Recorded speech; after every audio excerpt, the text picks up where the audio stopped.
Hi friends, good morning.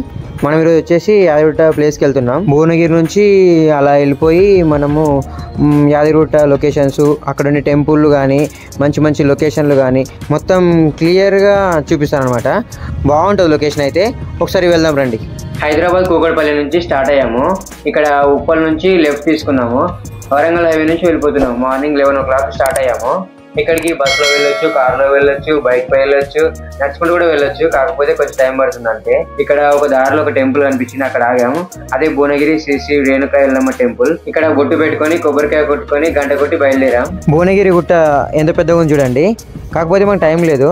వెళ్ళేటప్పుడు ఒకసారి చూద్దాము, టైం ఉంటే ఒకసారి చూపిస్తాను మీకు, లేకపోతే తర్వాత ఎప్పుడైనా చూద్దాం. ఇక్కడ నుంచి ఇవి అయితే ఇది పైన టైం వచ్చేసి మనకు 3 గంటల నుంచి 6 గంటల వరకు ఉంటుంది. ఇక్కడ నుంచి వెళ్ళిపోవచ్చు, బాగానే ఉంది లొకేషన్ అయితే. హైవే నుంచి కొంచెం లెఫ్ట్ తీసుకొని ముందుకు వస్తే ఒక కమాన్ వస్తుంది. అదే యాదగిరిగుట్ట టెంపుల్కి వెళ్ళే కమాన్ అనమాట. ఫ్రెండ్స్, అది వరంగల్ హైవే నుంచి మన కమాన్ ఉంటుంది. మనకు ఆ కమాన్ నుంచి మనం ఇలా తీసుకొని ఇలా వచ్చేసాం అనమాట. అది వ్యూ పాయింట్. ఇదే మన బండి ఇదే. ఇది కొబ్బరి చెట్లు ఇలా లొకేషన్. ఇది ఫుట్పాత్ కూడా చాలా బాగుంటుంది. కొండ ఇక్కడ నుంచి ఒక 5 కిలోమీటర్లు ఉంటుంది. వ్యూ అయితే చాలా బాగుంటుంది. యాదగిరిగుట్టకి వెళ్ళే వాళ్ళందరూ ఇట్లకి వెళ్తారు. ఓకే, వెళ్దాం రండి. వాహనాలు వెళ్ళడానికి విశాలమైన రోడ్లు, కొబ్బరి చెట్లతో నిండుగా ఉన్న డివైడర్లు, పచ్చగడ్డితో ఖాళీగా ఉన్న ఫుట్పాత్లు, అక్కడ నడవడానికి విశ్రాంతి తీసుకోవడానికి కూడా చాలా మంది దారిలో ఆగుతున్నారు. టెంపుల్ వెళ్తున్న దారిలో లొకేషన్ అయితే చాలా బాగుంది అసలు. అక్కడక్కడ కొండలు, చెట్లు, చాలా బాగుంది అసలు లొకేషన్ అయితే. ఇక్కడ ఒక పార్క్ కూడా ఉంది, నరసింహ అరణ్యం అని. ఇక్కడ చాలా మంది జనాలు వస్తున్నారు. టికెట్ కూడా ఉంది, ఫ్రీ అయితే కాదు.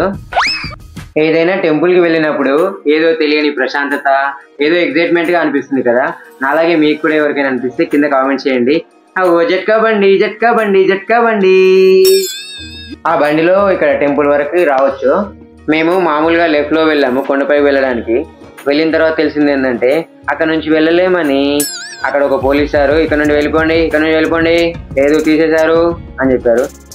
మరి ఎలా వెళ్ళాలి సార్ అంటే అక్కడ నుంచి చక్కగా వెళ్ళిపోండి అన్నారు. మళ్ళీ ఇంకేం చేసేది లేక కొండపైకి అయితే వెళ్ళాలి కదా, సో వచ్చేసాం అనమాట. సో అక్కడ కొంచెం దూరం వచ్చాక తెలిసింది ఏంటంటే అక్కడ పార్కింగ్, కార్లు, బైక్లు ఇంకా మిగతా వాహనాలన్నీ కిందే పెట్టి బస్సు ఎక్కాలి. పార్కింగ్ ఫ్రీ కాదు, కానీ బస్సు ఫ్రీ అనమాట. అట్లా ఉంటుంది మనతోటి. నేను బస్సులో రాను, మా బండిలోనే వస్తాను అంటే వాళ్ళకు కూడా పైన పార్కింగ్ చేసుకోవడానికి ప్లేసెస్ ఉన్నాయి. కాకపోతే దానికి కొంచెం మనీ ఎక్కువ అనమాట. మేము పెట్టుకుంటామంటే ఇష్టం ఉన్న వాళ్ళు పైన కూడా పెట్టుకోవచ్చు. మేమైతే బస్సులోనే వెళ్ళాము. కానీ ఏ మాటకు ఆ మాట, అసలు పైనకి వెళ్ళే దారి కానీ అక్కడ ఉండే బస్సుల ఏర్పాట్లు చాలా బాగా డెవలప్ చేశారండి. తిరుపతిలో మనకు బస్సు ఫ్రీ అన్నట్టుగానే ఇక్కడ కూడా బస్సులు ఫ్రీ పెట్టారు.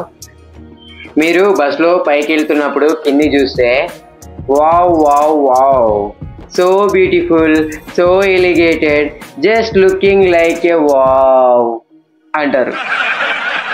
హాయ్ ఫ్రెండ్స్, అసలు యాదగిరిగుట్ట అంటే నమ్మలేము. ఎంత డెవలప్ అయిందంటే ఒక తిరుపతి లెవెల్లో డెవలప్ అయింది. ఒక చూడొచ్చు మీరు, ఎంత బాగుందంటే. నిజంగా యాదాద్రి టెంపుల్ డెవలప్మెంట్ చూస్తే ముచ్చటేస్తుందండి. కింద కార్లు, బైక్ పార్కింగ్లు, హెలికాప్టర్ ల్యాండ్ అవ్వడానికి కూడా పార్కింగ్ పెట్టారండి. చాలా బాగా చేశారండి డెవలప్ అయితే. పైనుంచి వ్యూ అయితే చాలా బాగుందండి. కానీ నాకు ఇక్కడ నచ్చని విషయం ఒకటి ఉందండి, అదే వ్యాపారం. This is business. చెప్పుల దగ్గర, మొబైల్ దగ్గర, లగేజ్ దగ్గర, అన్నిటి దగ్గర మొత్తం టికెట్ అనమాట. మళ్ళీ అన్నీ క్యాషే, ఫోన్పేలు, గూగుల్ పేలు ఏం పనిచేయట్లేవు. ఈ టెంపుల్కి ఇంకో దారి, అదే మెట్ల దారి, అది కూడా చూపిస్తారండి. ఇక్కడ ఒక టెంకాయ కొట్టాము, పైన ఒక టెంకాయ కొట్టాలంట.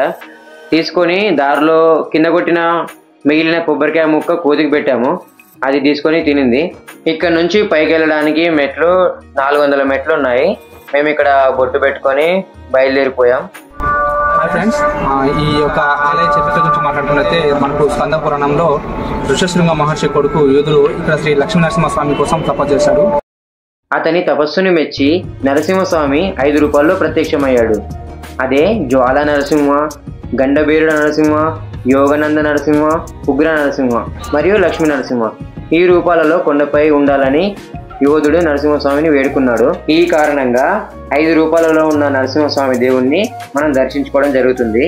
ఇది చారిత్రాత్మకంగా వైష్ణవ ఆగమ శాస్త్రాలను అనుసరించి నిర్మించారు. ఇక్కడ జనాలు చాలా మంది అయితే వచ్చారు. పైన లొకేషన్ అయితే చాలా బాగుంది. సూపర్ సూపర్ సూపర్ అని చెప్పొచ్చు. నాకైతే చాలా చాలా నచ్చింది ఫ్రెండ్స్. దర్శనం చేసుకొని పైకి రాగానే మనం స్వర్గానికి వచ్చామా ఏంటి, ఈ మేఘమాలికలు, ఈ గోల్డ్ కలర్ లైట్లు, అసలు మనం యాదగిరిగుట్టకే వచ్చామా అన్నట్టు మార్చేశారు భయ్యా. మామూలుగా లేదు భయ్యో.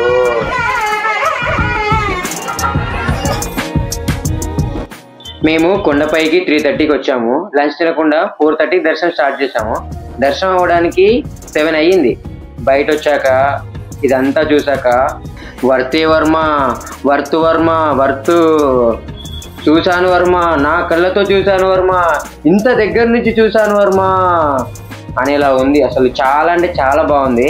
మేము నిజంగా నమ్మరు, ఆకలి మర్చిపోయాం. అసలు తిరుగుతూనే ఉన్నాం. అక్కడ ఇక్కడ అక్కడ ఇక్కడ రౌండ్ అంతా తిరిగి ఫోటోలు దిగాము, వీడియోస్ తీసుకున్నాము. అసలు పైనుంచి లొకేషన్ అయితే చాలా బాగుంది. అసలు ఇంతలా ఉంటుందని అసలు అనుకోలేము మేమైతే. చాలా బాగా చేశారు. అసలు మాకైతే చూడడానికి 2 కళ్ళు సరిపోలేవంటే నమ్మండి. ఈ టెంపుల్ వీడియో నచ్చినట్లయితే లైక్ చేయండి. అలాగే ఈ టెంపుల్ చూసిన వాళ్ళు, తెలిసిన వాళ్ళు, ఈ మధ్యలో ఇక్కడికి వచ్చిన వాళ్ళు కింద కామెంట్ చేయండి. ఫ్రెండ్స్తో కానీ ఫ్యామిలీతో కానీ వెళ్ళి చూడండి. టెంపుల్ అయితే చాలా బాగా డెవలప్ చేశారు. అలాగే ఇక్కడ ఒక విషయం మర్చిపోయాము, అదే ప్రసాదం. ఇక్కడ ప్రసాదం కౌంటర్లు కూడా ఉన్నాయి. మా ఫ్రెండ్ వేణు చాలా కష్టపడి లైన్లో నిలబడి ప్రసాదం అయితే తీసుకొచ్చాడు. మొత్తానికి అక్కడ కూర్చొని పైన తిన్నాము. ఈ ఛానల్ని సబ్స్క్రైబ్ చేసుకొని మాకు సపోర్ట్ చేయండి. Thank you. Bye bye.